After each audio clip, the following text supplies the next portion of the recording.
नमस्कार साथियों, मैं राकेश कुमार यादव, ग्राम पंचायत छरिया खुर्द से।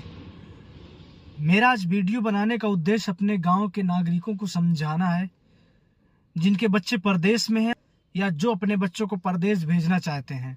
कहने को और सुनने को तो ऐसा है कि परदेश चले जाओ और वहां से पैसे लेके चले आओ, परंतु ऐसा नहीं है। मैं अपने गांव के सभी लोगों से निवेदन करता हूं और परदेश की दास्तां सुनाता हूं।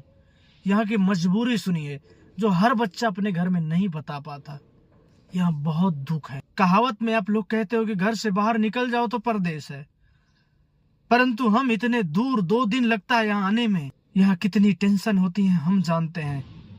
कभी अपने बच्चों को बैठा कर पूछना उनसे कि उनको कितनी तकलीफें होती हैं, मगर आप लोग नहीं पूछोगे। इसलिए नहीं पूछोगे क्योंकि मजबूरी है आपकी ना पूछना।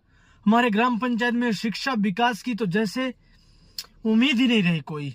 फिर भी मैं आप लोगों से शिक्षा की बात करता हूँ कि थोड़ा सा सोचने का प्रयास कीजिए। हमारे गांव में तो जैसे शिक्षा की कोई व्यवस्था ही नहीं है, पढ़ाई लिखाई से कोई मतलब ही नहीं है। ऊपर बैठी सरकार भी नहीं चाहती कि इस गांव के बच्चे पढ़ लिख कर आगे बढ़े। खैर, वो बात विवाद लंबा हो जाएगा।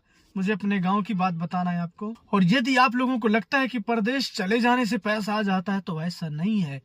परदेश आ जाने से पैसा नहीं आता है। यहाँ धूप, प्यास, बारिश, ठंडी, भूख, बीमारी, सब चीज झेलना पड़ता है, तब जाकर 10-15 हजार रुपए वो कमाता है। उसमें से उसको इतनी टेंशन कि रूम का भाड़ा देना है, खुराक ही देना है, खाना बनाना है, खाना पकाना है, खाना खाना है, काम पे जाना है, काम करने की टेंशन, ना करने की टेंशन। काम पे गया तो काम से खुश नहीं होगा मालिक, उसकी टेंशन, पगार काट लेगा उसकी टेंशन। आप लोगों को कम पैसे देंगे तो आप लोग बोलोगे शराब में उड़ा दिए, उसकी टेंशन। आप लोगों को कम पैसे दिए तो बोलेगा यासी कर दिया बच्चा हमारा, इसके पीछे उसके पीछे उड़ा दिया, ये टेंशन। कभी उस बालक की मजबूरी समझिए ना, कि आप परदेश में जाने के बाद हालत क्या होती है तुम्हारी, वो आपको बताएगा तो आप रो दोगे और कोशिश करोगे कि मेरा दूसरा बच्चा परदेश न जाए और ये जो परदेश में है ये भी रुक जाए गांव में। ऐसी हालत परदेश की है। इसलिए जैसी भी टूटी फूटी शिक्षा मिले उसको पढ़ाने का प्रयत्न कीजिए। उसको परदेश भेजकर उसका जिंदगी, उसका भविष्य खराब ना करो। ये मेरी विनती है मेरे ग्राम पंचायत के लोगों से और दलित आदिवासी भाइयों से खास तौर पर मेरी ये विनती है कि आप लोग अपने बच्चों को काम पर नहीं भेजिए, उनको विद्यालय भेजिए, उनको पढ़ाइए, उनको इतिहास समझाइए। आप लोग धर्म के ठेकेदारों के पैर दबा रहे हैं, ये उनको ना सिखाएं। आपका समय कुछ और था, वो समय चला गया, समय बदल गया। अब गुलाम बन के रहने की आवश्यकता नहीं है। अरे आप गुलाम हो, अपने बच्चों को गुलाम बना रहे हो, वो क्या सीखेगा, वो कब आगे बढ़ेगा, बताएं आप लोग मुझे।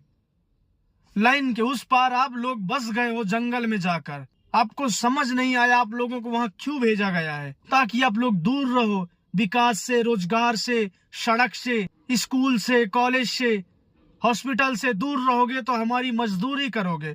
जब भी हमको आवश्यकता होगी आपको 200-400-500 देंगे, आप हमारे घर में काम करोगे, परंतु उन पैसों में से घर नहीं चलता है। आटा दाल ले आए तो पैसा खत्म हो जाता है। बच्चे की फीस कहाँ से दोगे, उसको ड्रेस कहाँ से दिलाओगे, उसको किताबें, पेन, कॉपी सब कहाँ से दिलाओगे, नहीं दिला सकते हो। इसलिए आपको उस जगह पर भेजा गया है। मेरी आपसे विनती है सब लोगों से कि हर बार की तरह आंख बंद करके काम नहीं करना, आंख खुली करके काम करना। भाषणबाजी तो कोई करके चला जाता है, परंतु सच्चा आदमी वही है जो अपने काम पर फोकस रखता है, भाषणबाजी पर फोकस नहीं रखता। इसलिए आप लोग खास तौर से ध्यान दें। आपकी आबादी बहुत है, आप बहुत लोग हो, आप जो चाहो गांव के अंदर विकास ला सकते हो। बस एक हो जाइए, एकजुट होइए, एक आदमी के कहने पर चलिए।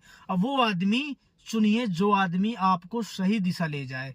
अपनी समाज का आदमी रखना, कोई आदिवासी दलित भाई ही रखना, क्योंकि वो आपका दर्द बाकी लोगों से ज्यादा समझेगा।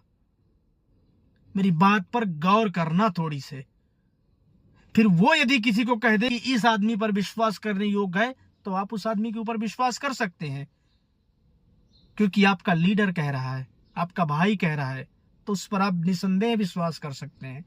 तत्पश्चात अगर वो काम नहीं करता तो आप उसके खिलाफ एक्शन लीजिए, हम आपका साथ देंगे। और आप सब लोग कभी नहीं घबराइए, विकास की ओर जाइए, बच्चों को शिक्षा की ओर लेके जाइए। ये मेरे ग्राम पंचायत के खास तौर से दलित आदिवासी भाइयों के लिए निवेदन है मेरा।